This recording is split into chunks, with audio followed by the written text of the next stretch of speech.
Masechet Sukkot Daf Tetvav, on commence Bezrat Hashem à la Mishnah, tout en haut du Daf. Tikra She'en Alama Azeva.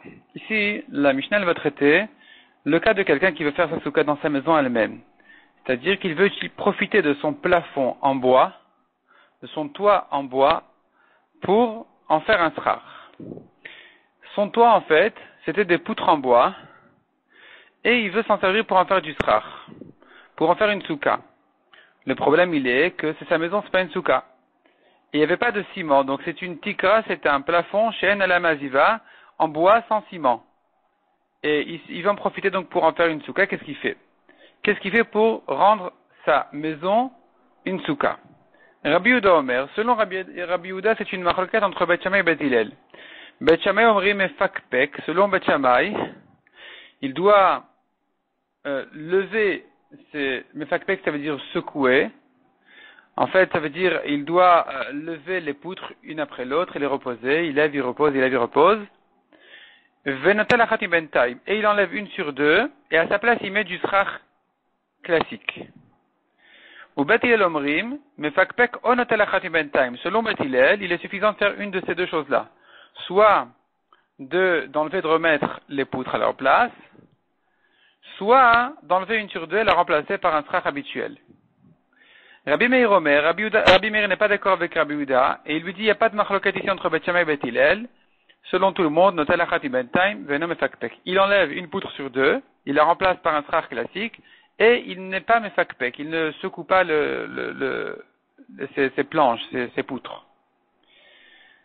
L'Gemara essaye de comprendre le fond de la Mishnah. L'Gemara demande comme ça. Bishlama Bet Hillel ta'amayu. On comprend Bet Hillel leur raison, qui ont dit Bet Hillel qu'il peut faire une de ces deux choses-là, selon Rabbi Yehuda, soit mefakpek, soit notel achati bentaim. Donc soit il remue le srar, son toit habituel, c'est-à-dire soit il lève ses poutres et il les repose, soit il remplace une sur deux par un srar habituel.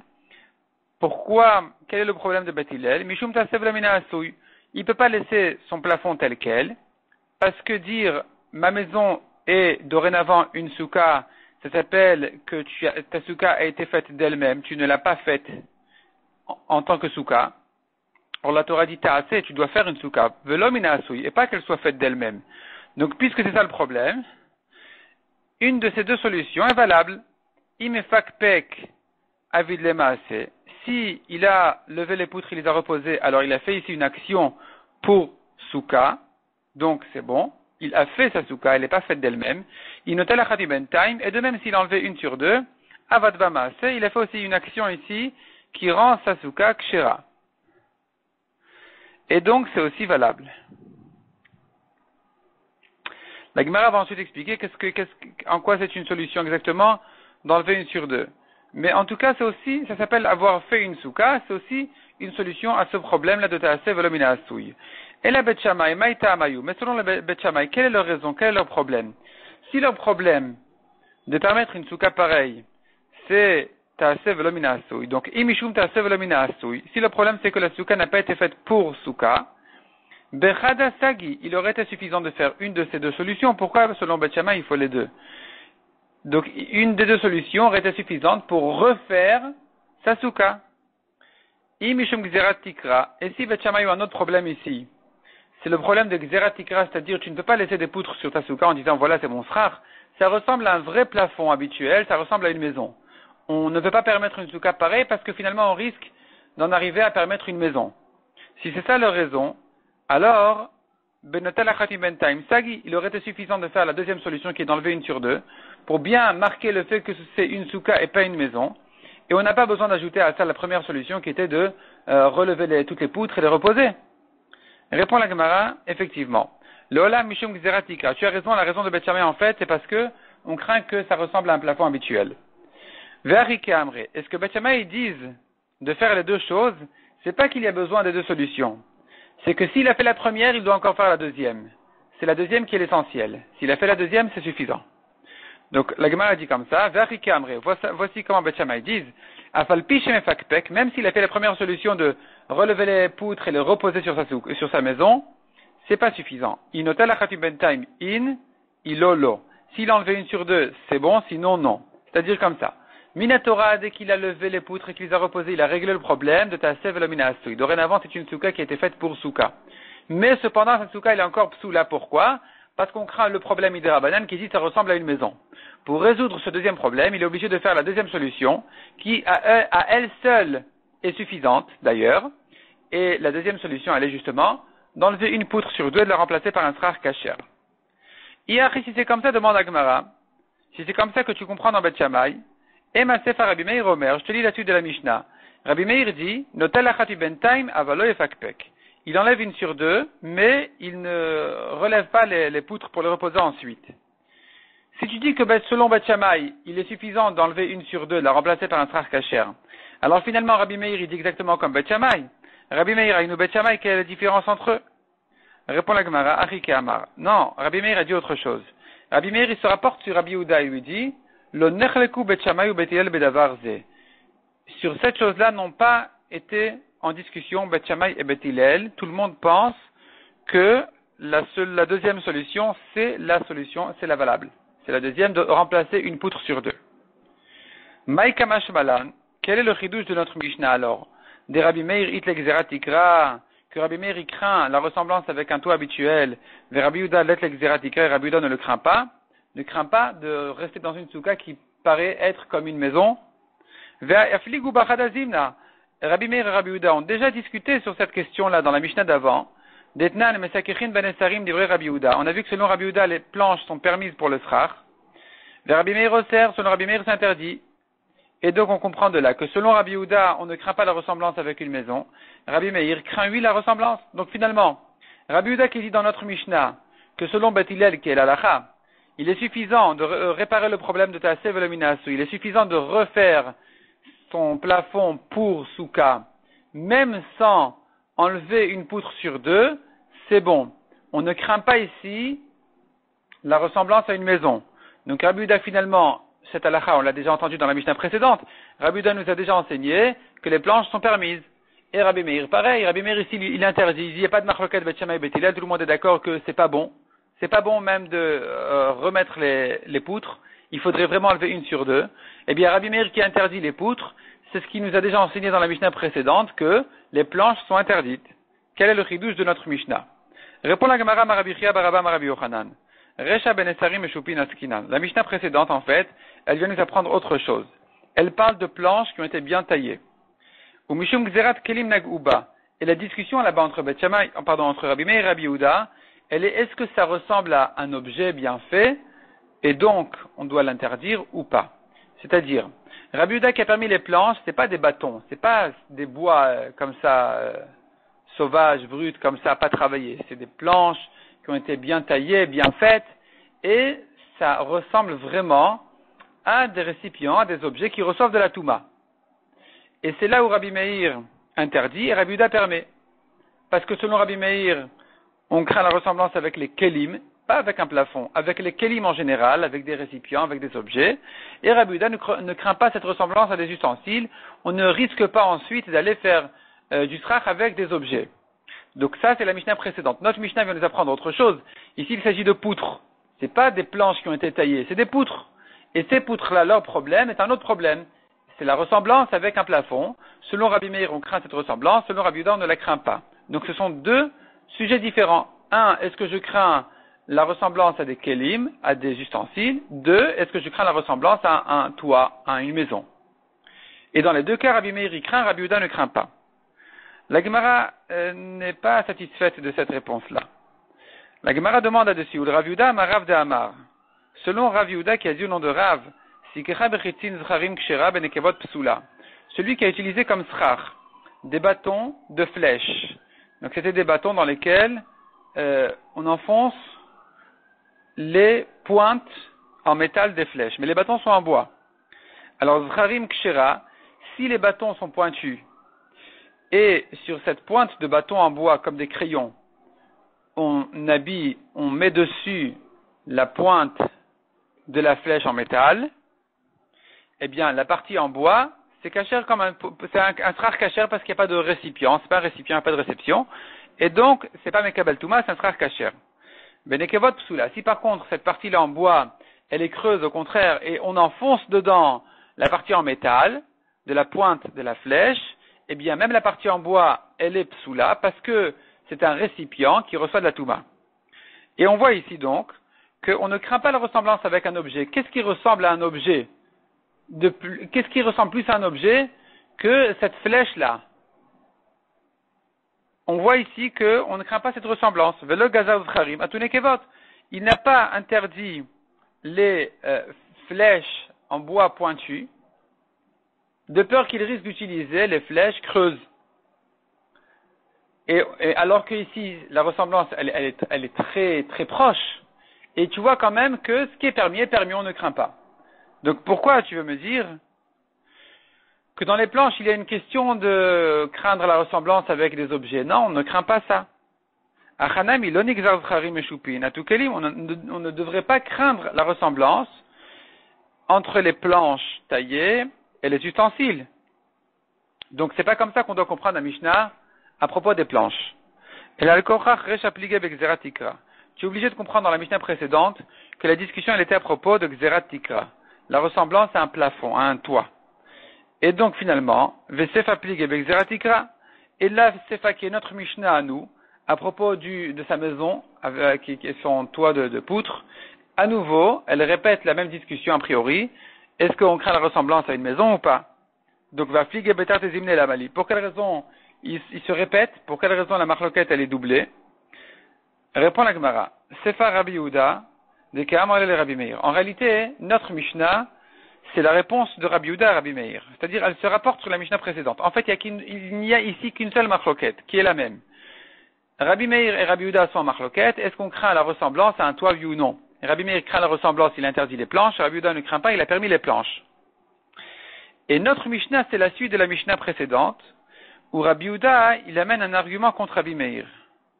Et il lui dit, Amai Kasrat Venesarim, pour quelle raison tu interdis les planches? Mishum Gzerat Tikra, parce que ça ressemble à un plafond. Haï Svara, les Bet Shammai ou Deitleu, cette Svara là, c'est Bet Shammai qui la tiennent. Ou Bet Hillel lo Gazri, mais Bet Hillel ne craignent pas ça.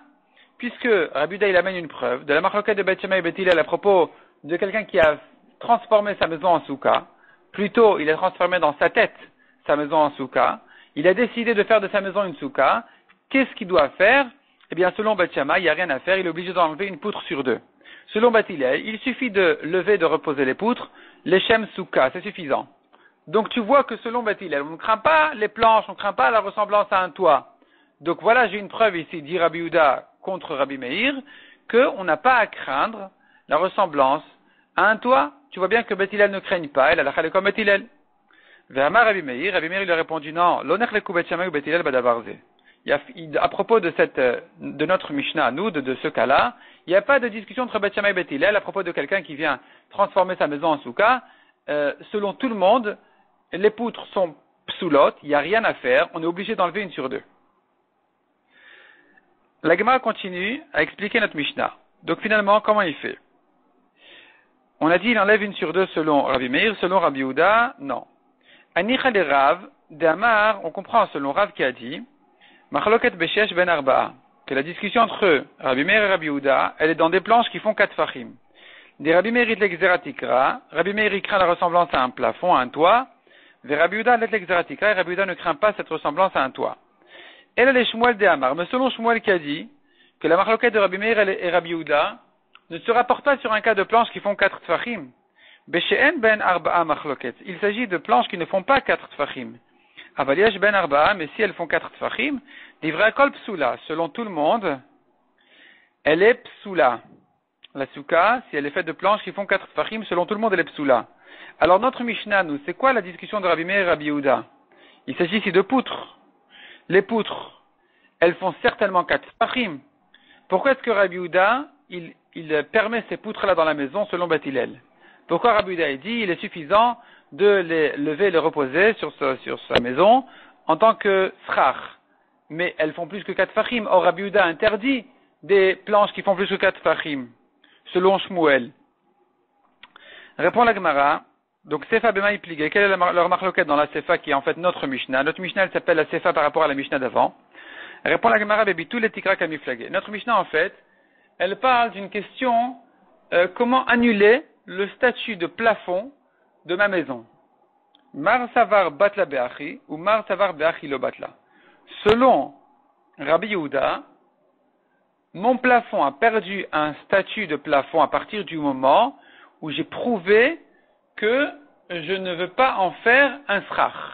En secouant, en levant et remettant mes poutres, j'ai bien marqué le fait que je suis tout à fait conscient que des poutres, des planches, en fait que ma maison, qu'un plafond normal n'est pas cachère pour souka. Donc, j'ai pas besoin de plus que ça. À partir du moment où j'ai prouvé que je connais ma leçon, c'est bon, je pourrais permettre ici même des planches qui font 4 farim comme mes poutres. Pourquoi? Puisque j'ai bien prouvé clairement, en levant et remettant, que je ne fais pas je ne pense pas qu'un plafond normal est cachère. Contrairement à un cas classique, où je viens poser des planches sur ma souka en disant voilà c'est mon srar, ici, on devrait craindre que cette année j'ai posé des planches, l'année prochaine je vais mettre des poutres. Et je vais me servir même d'une maison normale. Donc cette crainte-là, elle n'est que dans un cas où j'ai posé a priori des planches. Mais si j'avais déjà des poutres sur ma souka, et que je ne suis pas satisfait de mes poutres, enfin sur ma maison en fait, je ne suis pas satisfait de mes poutres, je viens les lever, les reposer, j'ai bien prouvé que je sais que c'est pas soul d'habiter dans une maison et de dire c'est ma souka. Donc c'est suffisant, il n'y a pas besoin de plus que ça. Ça c'est ce que pense Rabbi Yehuda. Mais Rabbi Meiri pense que non, c'est pas suffisant. Il n'est pas question de laisser sur ta souka, en aucun cas, des poutres, des planches qui font 4 tfachim. Aussi bien si tu les as posées sur ta souka a priori, ce qui est plus grave parce que tu n'as pas prouvé que tu sais, que tu es conscient que sous un toit habituel, c'est pas soul. Mais même dans le cas où tu avais déjà des poutres de 4 tfachim et que tu as bien prouvé que tu sais qu'on ne peut pas s'en servir comme souka en les levant et les remettant, c'est quand même insuffisant. Il faudrait enlever une sur deux pour la remplacer par un srach kasher.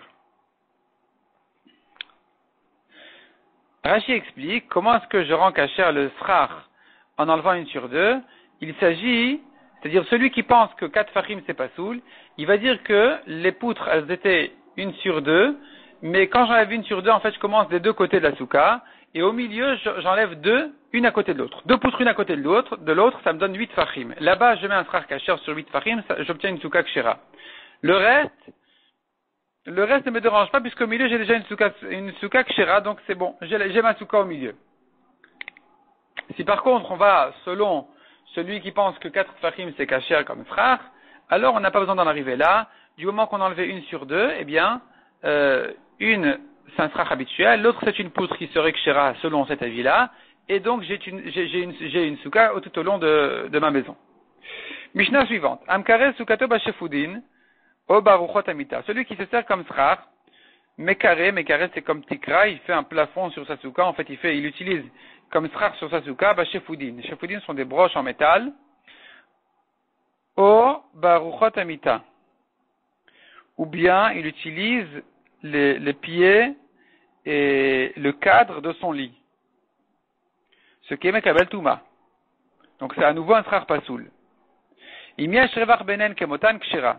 S'il y a de l'espace entre l'une et l'autre, c'est kasher. Dans cet espace-là, il va mettre un srach habituel, un srach kasher, et avec ça, sa souka sera kshera.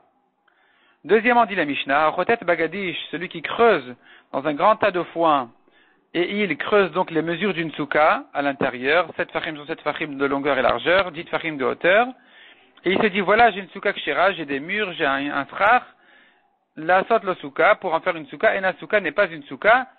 On a déjà pris la raison, dans le Daf Yudbet, c'est un problème de ta'aseh, velo mina asu. La Torah dit, tu fais une souka, et pas que la souka soit faite d'elle-même. Faire la souka, c'est faire le srach. Creuser en dessous du srach et obtenir un srach fait de lui-même, ne s'appelle pas faire une souka, c'est pas soul. Lema tevet iuta, de Ravuna bered Rav Yoshua. La Gemara dit, on devrait prouver de notre Mishnah, objecter de notre Mishnah Ravuna.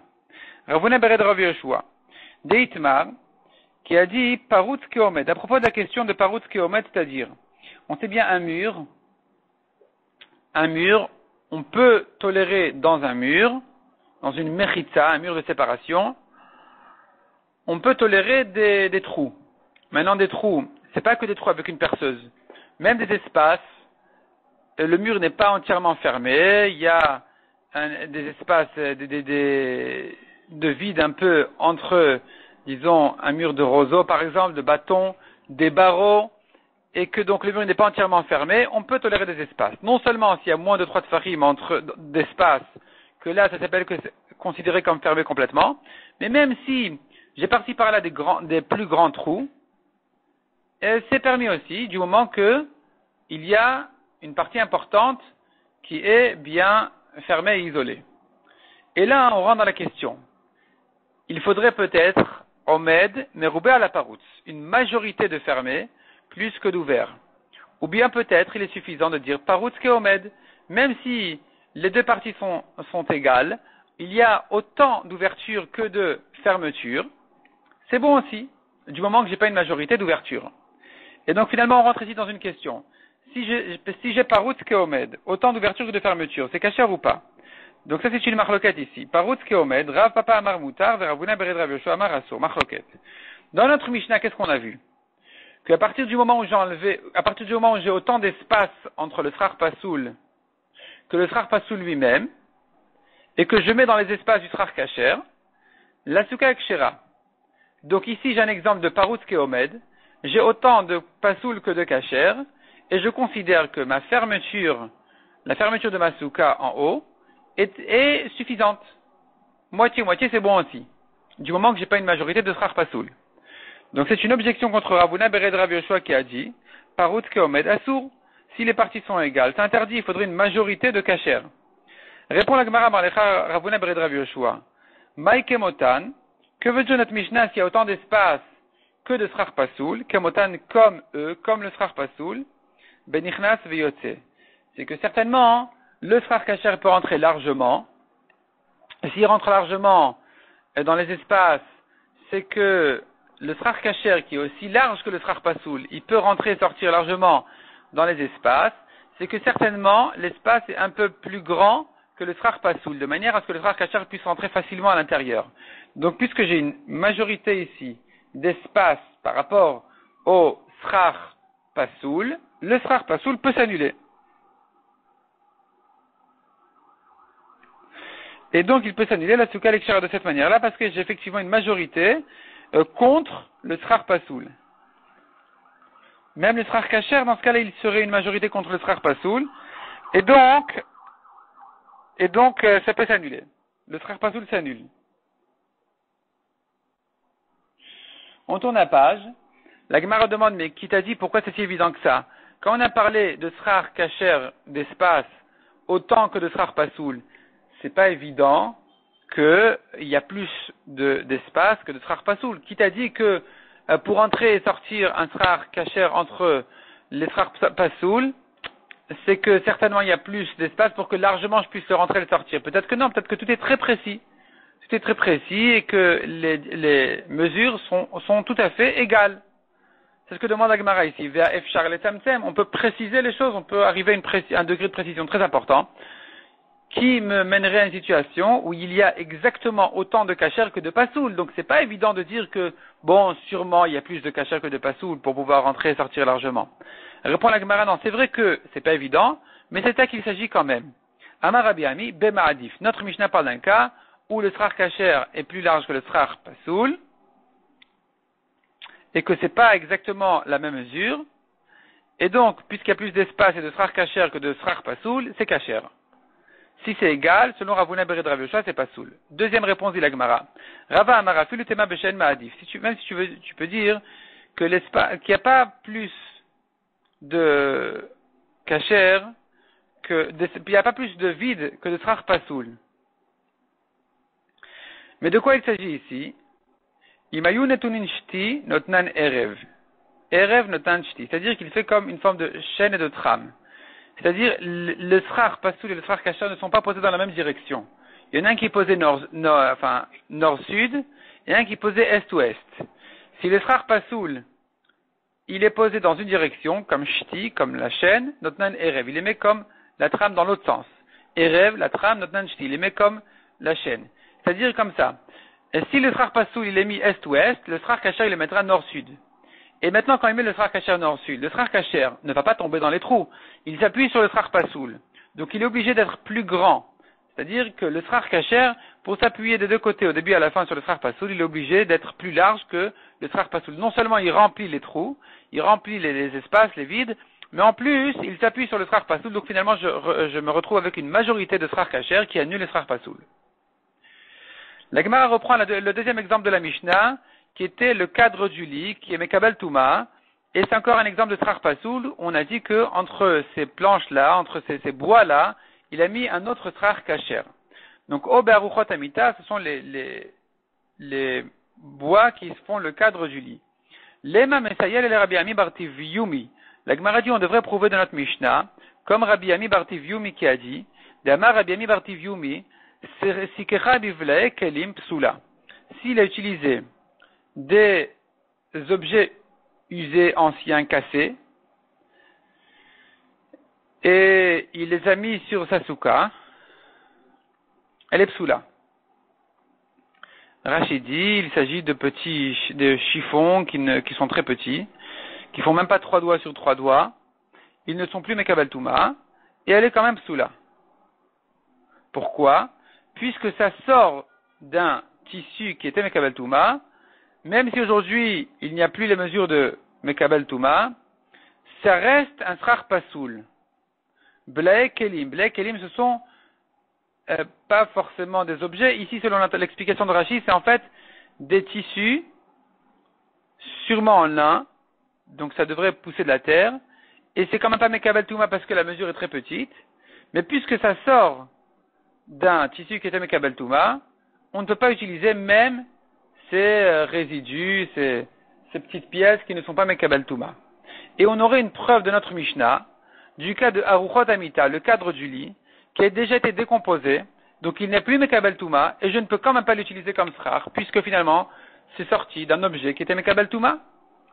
Répond la Gemara, la Gemara repousse la preuve en disant, Kede Amar Rabbi Chanan, Amar Rabbi, Baruchot ou Shtek Ra'im Baktsara. Il s'agit que le lit ne s'est pas cassé complètement. Il s'agit que Rabbi, se rapportant sur un autre cas, une autre Mishnah, dit là-bas, on verra ça dans le daf suivant, Bezrat Hashem, qu'il s'agit là-bas que la longueur du lit est restée avec les 2 pieds, ou bien la largeur du lit avec les 2 pieds. Donc, Be'aruka ou Shtekraim, la longueur du cadre du lit est restée avec les 2 pieds, Bektara ou Shtekraim, ou bien la largeur avec les 2 pieds, des 2 côtés de la largeur. Et donc, c'est encore utile quelque part, et puisque c'est encore utile, ça reçoit encore de la Touma. C'est pas un résidu, on n'a pas de preuve ici pour les résidus qui sont complètement déchirés, cassés, qui ne reçoivent plus de Touma, qui malgré tout sera un srar pasoul. Peut-être que non, dans ce cas-là, ça sera kasher. Notre Mishnah, elle parle d'un cas où c'est encore utile. Donc cette même réponse-là, que dit Rabbi Chanan au nom de Rabbi à propos d'autre chose, on va l'utiliser chez nous aussi en disant, Hanami ici aussi il s'agit, dans notre Mishnah, nous il s'agit aussi, Baruka ou Shtekraim, de la longueur avec les 2 pieds, Bektara ou Shtekraim, ou bien la largeur avec les 2 pieds. Et puisque, comme on a dit, c'est utile, c'est donc Mekabel Touma, c'est Mekabel Touma, c'est un srar pasoul, tandis que dans le cas où ça s'est complètement cassé et décomposé, peut-être, on n'a pas de preuve de notre Mishnah pour Rabbi Ami Bartiv Yumi, peut-être que dans ce cas-là, puisque c'est plus Mekabel Touma, même si ça sort d'un objet qui était Mekabel Touma, eh bien, je pourrais le considérer comme un srar kasher. La Gemara ensuite va nous expliquer sur quoi se rapporte exactement cette réponse-là, de la longueur avec les 2 pieds, la largeur avec les 2 pieds. On va laisser ça pour le daf suivant, Bezrat Hashem.